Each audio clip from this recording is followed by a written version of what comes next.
As the tropical sun rises over the muddy riverbanks of northern Australia, a wild saltwater crocodile floats silently beneath the surface. Only its eyes and nostrils break the water, scanning for movement. Its thick, armored body remains still, a master of patience and stealth.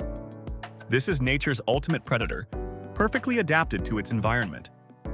If you ever find yourself near these waters, remember, it's not just a river, it's a hunting ground. Stay safe and respect the wild.